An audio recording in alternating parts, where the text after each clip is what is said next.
అది 17వ శతాబ్దం. భారతదేశం ముక్కలయ్యింది. ఒకప్పుడు శక్తివంతమైన విజయనగర సామ్రాజ్యం కూలింది. దక్కన్ ప్రాంతం అల్లకల్లోలమైంది.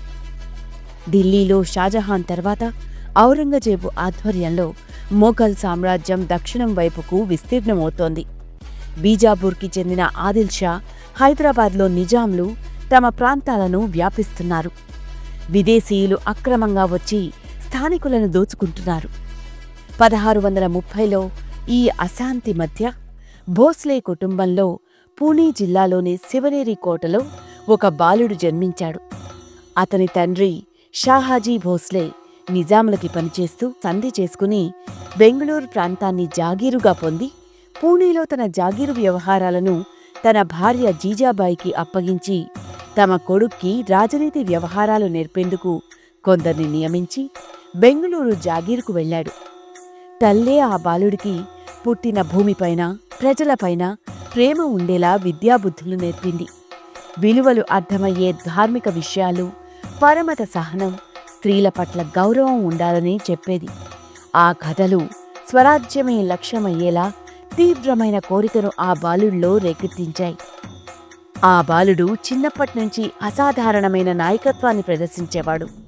యుద్ధం, గెరిల్లా వ్యూహాలు, పరిపాలనలో శిక్షణ పొందాడు.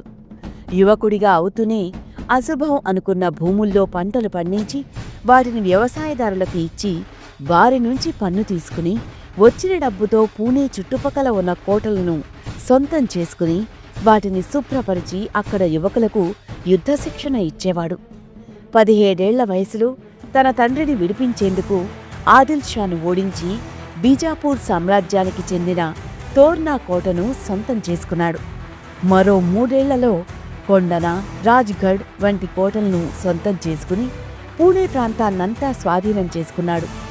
అతని మెరుపుదాడులు, గెరిల్లా యుద్ధ పద్ధతులు తెలుసుకున్న అఫ్జల్ ఖాన్ భవానీదేవి దేవాలయాలను కూల్చి ప్రతాప్గఢ్ కోట దగ్గర సమావేశానికి పిలిచి కత్తితో దాడి చేసినప్పుడు ఉక్కు కవచం వేసుకున్న ఆ యువకుడు తప్పించుకుని పిడి పూలిగోర్లతో అఫ్జల్ ఖాన్ పొట్టను చీల్చి అఫ్జల్ ఖాన్ తల నరుకుతాడు. ఈ విజయంతో ఆ యువకుడు మరాఠా యోధుడుగా మహారాష్ట్ర అంతా పేరు తెచ్చుకున్నాడు.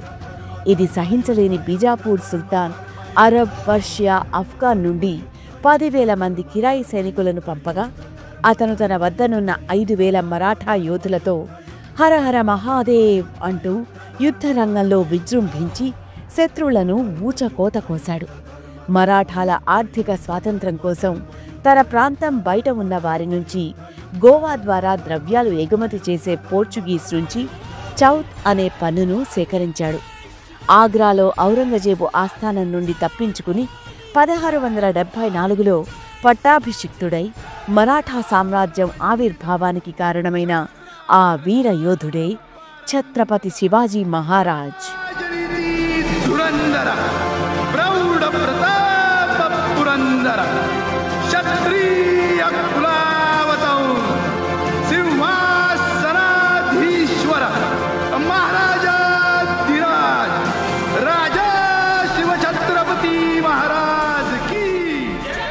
సుదీర్ఘ యుద్ధకాలంలో లెక్కలేనన్ని యుద్ధాలు చేసినా ఎన్నడూ ఇతర మత పవిత్ర స్థలాలను ధ్వంసం చేయలేదు. హిందూ రాజులకు ఆదర్శంగా నిలిచి యుద్ధంలో ఓడిపోయిన శత్రువుల రాజ్యంలో యుద్ధం చేయలేని వారికి, స్త్రీలకు, పసివారికి సహాయం చేశాడు. ఆయన మరణం తర్వాత కూడా ఆయన వారసత్వం, ఆత్మగౌరవ గర్వం, స్వరాజ్యాభిమానం అయిన కుమారులు శంభాజీ, రాజారాం ఆ తర్వాత పేష్వాల ద్వారా కొనసాగింది. వారు మరాఠా సామ్రాజ్యాన్ని ఢిల్లీకి విస్తరించారు. ఆ ఛత్రపతి కన్న స్వరాజ్యమనే కళా తాలూకు గర్జన ఈ రోజుకి సహ్యాద్రి పడమటి కనుమలలో, స్వచ్ఛమైన గోదావరి అలల్లో, పౌరుషాన్ని మేల్కొల్పే రాయ్గఢ్ మట్టిలో, మరాఠాల నర నరాల్లో, జగదాంబ చరణాల్లో వినిపిస్తూనే ఉంది.